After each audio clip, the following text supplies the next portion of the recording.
Chanakya international academy உங்களுக்குள் இருக்கும் தலைவரை வெளிக்கொண்டு வரும் பியூர் பாலிடிக்ஸ் பயிற்சி பட்டறை. நேரடி மற்றும் இணைய வழி. கான்டாக்ட் 7338242242. எஸ், வீடு, ஸ்கூல்ஸ், ஹோட்டல்ஸ், ஸ்டோர் ரூம் இங்கெல்லாம் பார்ட்டிஷன் வால் கட்டணும்னாலும் இப்போ பில்டிங் போனஸோட first choice Renocon Rapid Wall Panels. தமிழகம் முழுவதும் எல்லா ஊர்களுக்கும் போயிருக்கிறேன். பாரதிய ஜனதா கட்சி அதனுடைய தலைவராக நான் இருக்கின்ற நேரத்தில் ஒரு காலத்தில் அனைத்து இந்திய அண்ணா திராவிட முன்னேற்ற கழகத்தில் நாங்கள் இருவரும் இரட்டை குழல் துப்பாக்கிகள் அல்ல, இரு சகோதரர்களாக மருது சகோதரர்களாக பணியாற்றிய காலம் உண்டு. அது அப்படியே முடிந்து போய் விடுமோ என்று நினைத்துக் கொண்டிருந்தேன். நல்ல வேளையாக பாரதவர் நரேந்திர மோடி அவர்களும் அண்ணன் இபிஎஸ் அவர்களும் இதில் இந்த கூட்டணியை உருவாக்கி இன்றைக்கு திண்டிவனத்தில் எங்கள் இருவரையும் மீண்டும் சேர்த்திருக்கிறார்கள். பாரத பிரதமர் நரேந்திர மோடி அவர்களுக்கும் அண்ணன் இபிஎஸ் அவர்களுக்கும் எனது மனமார்ந்த நன்றியை நான் தெரிவித்துக் கொள்கிறேன். அதிமுகவில் இருப்பவர்கள் எல்லோருமே எனது நண்பர்கள். ஆனால் திண்டிவனத்தில் இருக்கும் முன்னாள் அமைச்சர் சிபிஎஸ் மட்டும் என்னுடைய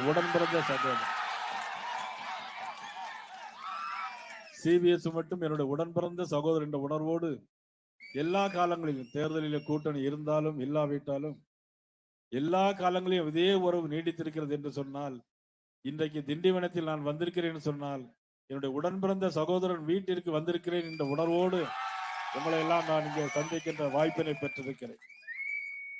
இந்த நிகழ்விலே எம்எல்ஏக்கள் திண்டிவனம் அர்ச்சுனன் அவர்கள், திண்டிவனம் நமது சக்கரபாணி அவர்கள், மாநில துணைத் தலைவர் அண்ணன் ஏஜி சம்பத் அவர்கள், முன்னாள் எம்எல்ஏ கலிவர்தன் அவர்கள், மாநில செயலாளர் முரளி என்ற ரகுராமன் அவர்கள், முன்னாள் மாவட்ட தலைவர் ராஜேந்திரன் அவர்கள் மற்றும் இந்த நிகழ்ச்சியில் கலந்து கொண்டிருக்கின்ற எம்எஸ் ராஜேந்திரன் அவர்கள், முத்து அவர்கள், சீனிவாசன் அவர்கள், பாண்டியன் அவர்கள், அன்பழகன் அவர்கள், ராஜசேகரன், பிரேம், ஜீன்ராஜ், எத்திராஜ் உள்ளிட்ட திரளாக கலந்து கொண்டிருக்கின்ற அனைத்து இந்திய அண்ணா திராவிட முன்னேற்ற கழகத்தினுடைய அடலேறுகள், பாரதிய ஜனதா கட்சியினுடைய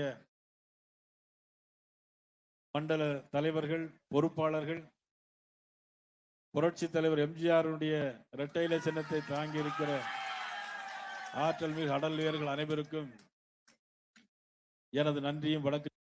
இங்குள்ள அமைச்சர்களும் திமுகவினரும் என்னென்ன வேலைகளை இந்த மாவட்டத்தில் இந்த 5 வருஷம் பார்த்துருக்காங்கிற வீடியோ இதெல்லாம் ஒரு சாம்பிள் தான். ஒவ்வொரு மாவட்டத்திலையும் இதுதான் நடைபெறுது. இதனால தான் இன்னைக்கு தமிழ்நாடு முழுவதும் மக்கள் கொந்தளிச்சு போய் இருக்கிறாங்க. ஸ்கூல்ல, பள்ளிக்கூடங்கள்ல முதலமைச்சர் போய் உட்கார்ந்து காலை உணவு திட்டம்னு போட்டான். எங்க எல்லா பள்ளிக்கூடத்திலையும் காலை உணவு திட்டம் கொண்டு வந்தாங்க. ஆனா நம்ம ஊரு பக்கத்துல சிங்கவரம் ஒரு கிராமத்துல ஸ்கூல்ல அக்டோபர் மாசம் 25வது வருஷம், இந்த நம்ம கடந்த அக்டோபர் மாசம் சிங்கபுரம் இங்க ஸ்கூல்ல எல்லாம் என்னன்னா உப்மாவில் பள்ளி கலந்து கொடுத்தாங்க. ஏன்னா நான்வெஜ் போடுற அப்படின்னு சொல்லிட்டு பள்ளியை நம்ம சிங்கபுரம் கூறுலே தெரியும். அதே மாதிரி திண்டிவனத்தில் ஒரு அரசு கலைக்கல்லூரி, மதிப்புக்குரிய கோவிந்தசாமி கல்லூரி விடுதி, அந்த ஸ்கூல்ல மதிய உணவு கொடுத்து எல்லாருமே மாணவர்கள் போராட்டம் நடத்துறாங்க. மாணவர்கள் தெருவில் இறங்கி போராட்டம் நடத்துறாங்க. சோனை ஊராட்சியில முதலமைச்சர் வந்தார். 1 கோடி ரூபாய்க்கு ஒரு பெரிய ஆரம்ப சுகாதார நிலையத்தை திறந்து வச்சுட்டு போனார். திறந்த அன்னைக்கு திறந்த அந்த ஆரம்ப சுகாதார நிலையம் இன்று வரை செயல்படவில்லை. எதுவுமே செயல்படாத ஒரு அரசாக, விடியாத அரசாக இருக்கிறது. ஆட்சிக்கு வரும்போது சொத்து வரி கூட்ட மாட்டோம் என்று சொன்னார். மின் கட்டண வசதி கூட்ட மாட்டோம் என்று சொன்னார். மின்சார கட்டணத்தை பார்த்தாலே சாக்கது அடிக்க சொன்னார். ஆனால் இன்றைக்கு மின் கட்டணத்தை ஆண்டுதோறும் கூட்டிக் கொண்டே இருக்கிறார்கள். தொழில்கள் செய்ய முடியவில்லை. திமுக மத்திய மாவட்ட செயலாளர் ஒருவர் நவம்பர் மாதம் ஒரு பெண்ணை 6 மாதமாக பாலியல் பலாத்காரம் செய்து கொண்டே இருந்தது. இதுவரையிலும் நடவடிக்கை எடுக்கவில்லை ஒன்றிய செயலாளர். ஆனால் இதுதான் திராவிட முன்னேற்ற கழக அரசு. பாரத பிரதமர் நரேந்திர மோடியை பார்த்து கொலை செய்வேன் என்று ஒரு திமுக காரன் சொன்னார். எந்த நடவடிக்கையும் கிடையாது. ஆனால் யூடியூப் நடத்துகிற சவுக் சங்கரை பிடித்து செயலில் அடைத்து வீட்டையெல்லாம் உடைத்து அந்த அளவிற்கு மோசமான ஒரு சூழலில் சட்டம் ஒழுங்கு சரி கிடையாது. ஆனால் சாலை சரியில்லை என்று சொன்ன ஒரு சந்தோஷ்குமார் இதே மாவட்டத்தில் ஒரு திமுக அதிபரை அவரை கழுத்திலே கத்தியால் வைத்த சம்பவம் நமது மாவட்டத்தில் நடந்து இருக்கிறது. கள்ளக்குறிச்சியிலே 65 பேர் கள்ள சாராயத்தில் இறந்து போனார்கள். ஆனால் 10 லட்சம் ரூபாய் கொடுத்தார் முதலமைச்சர்.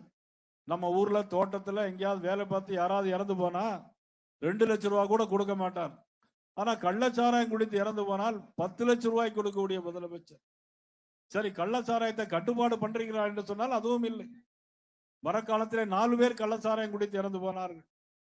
திருவண்ணாமலையிலே 10 பேர் கள்ளச்சாராயம் குடித்து இறந்து போனார்கள். யார் காரணம்? எல்லாமே சட்ட ஒழுங்கு சரியில்லை. எல்லா இடங்களிலும் போதைப் பொருட்கள், கஞ்சா. பள்ளிக்கூட வாசலிலே கஞ்சா விற்கிறார்கள், கல்லூரி வாசலிலே கஞ்சா விற்கிறார்கள். கஞ்சா போதைப் பொருளை போட்டுக்கொண்டு பாலியல் பலாத்காரம் பண்ணுகிறார்கள். பெண்களுக்கு எதிரான குற்றங்கள், பாலியல் வன்கொடுமை 52% கூடியிருக்கிறது. குழந்தைகளுக்கு எதிரான பாலியல் வன்கொடுமை 15% கூடியிருக்கிறது. கையிலே புத்தகத்தை எடுத்து கல்லூரிக்கு போகின்றவர்கள் எல்லாம் இன்றைக்கு கத்தியை எடுத்துக்கொண்டு போதை போட்டுக்கொண்டு வட இந்தியர்களை தாக்கி கொண்டிருக்கிறார்கள். திருத்தணியிலே தொடர்ந்து இந்த வாரம் முழுவதும் 3 இடங்களில் இன்றைக்கு கொலை முயற்சியில் ஈடுபட்டிருக்கிறார்கள். எதுவுமே நான் செய்தேன் என்று சொல்லுவார். ஒன்றுமே எதுவரையும் செய்து கிடையாது. ஆனால் ஒன்றியந்தோறும் தானே கிடங்கு அமைப்போம் என்று சொன்னார். இந்த வீடியோல பார்த்தீங்க. இந்த வீடியோல பார்க்கும்போது என்ன தெரியுது? எல்லா நெல் கிடங்களுக்கு நாங்கள் தானிய கிடங்கு அமைப்போம் என்று சொன்னார். ஆனால் இதுவரையில் ஒரு தானிய கிடங்கு கூட அமைக்கவில்லை. விவசாய பிரதிநிதிய வேளாண்மை மேம்பாட்டு குழு அமைத்து விவசாயிகளை மேம்பாடு செய்வோம் என்று சொன்னார். இதுவரையில் ஒரு வேளாண்மை குழு கூட அமைத்தது கிடையாது. வனவிலங்குகளை பாதுகாக்க, ஃபாரஸ்டிலிருந்து பாதுகாக்க வேண்டும் என்பதற்காக பல்வேறு நடவடிக்கைகளை எடுப்போம் என்று சொன்னார். இதுவரையிலும் செய்யவில்லை. இங்கே பெண்கள் அதிகம் பேர் வந்திருக்கிறார்கள். வறுமை கோட்டிற்கு கீழே உள்ள 1 லட்சம் பெண்களுக்கு 50,000 ரூபாய் வட்டியில்லா கடன் வழங்குவோம் என்று சொன்னார். இதுவரையிலும் ஒரு சிறு துரும்பை கூட அவர்கள் போட்டது கிடையாது. அந்த அளவிற்கு ஒரு மோசமான ஒரு ஆட்சி. 35 வயது நிரம்பியவர்கள் திருமணம் ஆகவில்லை என்று சொன்னால் 1 லட்சம் பேருக்கு அரசு வேலை கொடுப்போம் என்று சொன்னார். இந்த கூட்டத்தில் யாருக்காவது அரசு வேலை கொடுத்திருக்கிறாளா என்று சொன்னால் இதுவரையிலும் இல்லை. பாலியல் குற்றங்களுக்கு தனி நீதிமன்றம் அமைப்போம் என்று சொன்னார். ஆனால் நடைபெறுவது அத்தனையுமே பாலியல் குற்றங்கள். பாரத பிரதமர் நரேந்திர மோடி அவர்கள் தந்திருக்கிறார்கள், தந்து கொண்டிருக்கிறார்கள் விவசாய மக்களுக்காக. ஆனா விவசாயிகளுக்காக இவர் என்ன செய்தார்? எதுவுமே செய்யவில்லை. நான் டெல்டாவில் பிறந்தேன், விவசாயிகளின் காவலன், விவசாயிகளின் தோழன் என்று சொல்லிக்கொண்டு எதையுமே செய்யவில்லை என்பதுதான் இன்றைக்கு எங்களுடைய குற்றச்சாட்டாக இருக்கிறது.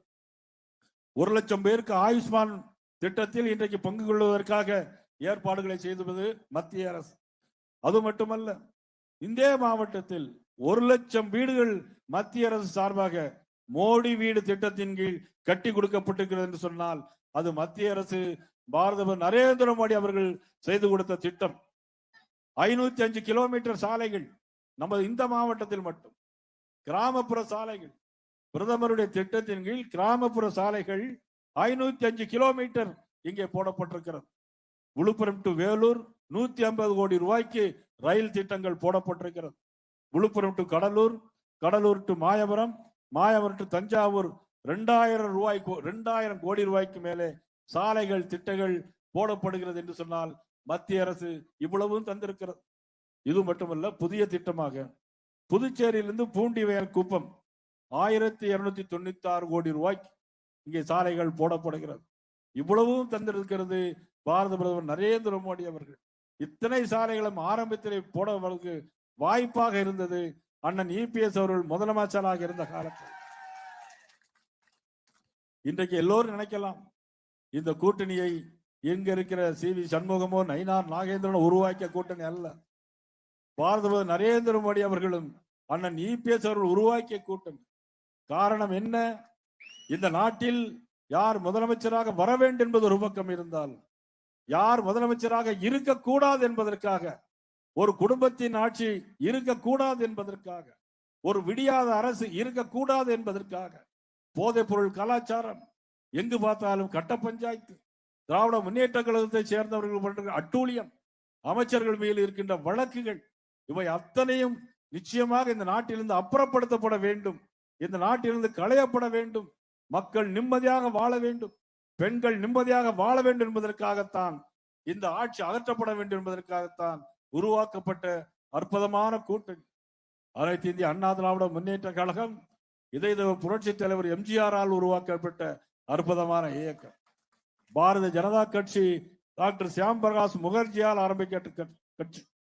இன்றைக்கு பாரதிய ஜனதா கட்சியாக பாரத நரேந்திர மோடியால் உலகெங்கும் வாழும் தமிழர்களுக்கு மட்டுமல்ல, உலகெங்கும் வாழும் இந்தியர்களுக்கு மட்டுமல்ல, இந்த தேசமே பெருமைப்படுகின்ற வகையில் அமெரிக்க அதிபராக இருந்தாலும் சரி, ரஷ்ய அதிபராக இருந்தாலும் சரி, யாராக இருந்தாலும் சரி, எல்லோரும் இன்னைக்கு நரேந்திர மோடி அவர்களை கேட்டு பேசுகின்ற காலத்தில் நமது நாடு உருவாகி இருக்கிறது.